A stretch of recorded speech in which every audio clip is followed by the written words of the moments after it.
झूरी के पास दो बैल थे। उनके नाम थे हीरा और मोती। दोनों में बहुत प्यार था। वे नांद में एक साथ मुंह डालते और एक साथ मुंह हटाते। झूरी भी उनके चारे पानी का बड़ा ध्यान रखता था। वह कभी भी उन्हें मारता पीटता नहीं था। इस कारण दोनों बैल भी झूरी को बहुत प्यार करते थे। एक बार झूरी की पत्नी का भाई गया दोनों बैलों को अपने साथ गांव ले जाने लगा। बैलों को बड़ा आश्चर्य हुआ कि उन्हें गया क्यों और कहाँ लिए जा रहा है। रास्ते में उन्होंने उसे बहुत तंग किया। मोती बाएं भागता तो हीरा दाएं। किसी प्रकार दोनों को लेकर गया अपने घर पहुंचा। घर पहुंचकर गया ने उनके सामने सूखा सूखा भूसा डाल दिया, जिसे दोनों बैलों ने छुआ तक नहीं। रात होने पर बैलों ने वहां से भाग जाने का निश्चय किया। उन्होंने जोर लगाकर रस्सियां तोड़ डाली और भाग निकले। सुबह उठकर जब झूरी ने उन्हें स्थान पर खड़े देखा तो सब कुछ समझ गया। वह प्यार से उन पर हाथ फेरने लगा, लेकिन झूरी की पत्नी चल घूम गई। उसने उनके सामने रूखा सूखा भूसा डाल दिया। फिर भी वो खुश थे। अगले दिन गया फिर आया। इस बार वह बैलों को गाड़ी में जोत कर ले चला। रास्ते में मोती की इच्छा हुई कि वह गाड़ी को गड्ढे में धकेल दे, पर हीरा समझदार था। उसने गाड़ी संभाल ली और वो जैसे तैसे गया के घर पहुंचे। अब गया ने उनसे बहुत सख्त काम लेना शुरू किया। वह उन्हें दिन भर हल में जोतता और जब तब उन्हें मारता पीटता। वे लाचार निगाहों से एक दूसरे को देखते। गया के घर में एक छोटी लड़की रहती थी।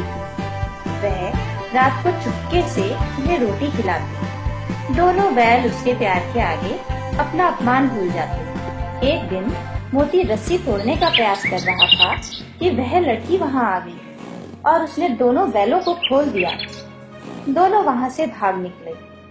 थोड़ी देर बाद जब गया को पता चला तो वह भी उनके पीछे दौड़ा, पर उन्हें पकड़ न सका। अब हीरा और मोती आजाद थे। रास्ते में उन्हें एक सांड मिला। वह उनकी ओर लपका तो हीरा मोती के होश उड़ गए। भागना बेकार था, इसलिए दोनों ने साहस से काम लिया। सांड ने जब हीरा पर वार किया तब मोती ने उस पर पीछे से सींगों से चोट की। सांड घबराया। वह किसी एक का तो मारकर कुछ झूमर निकाल देता, पर यहाँ तो दो थे। वह भागने लगा। मोती कुछ दूर उसके पीछे दौड़ा, पर हीरा ने उसे दूर न जाने दिया। दोनों बड़े प्रसन्न थे।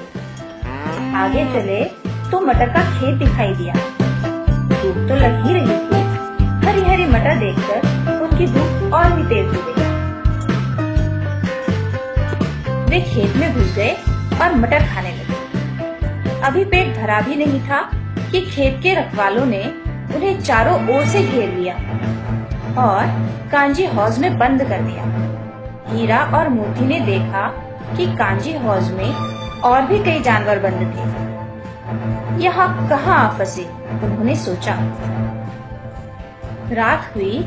मोती ने हीरा से कहा, अगर दीवार तोड़ दी जाए तो बाहर निकलना आसान हो जाएगा। उसने सींगों से दीवार गिराने का प्रयत्न किया। 2-4 चोटों में ही थोड़ी सी दीवार गिर गई। दीवार में रास्ता बनते ही पहले तो घोड़ियां भागी, फिर भैंसे और फिर बकरियां।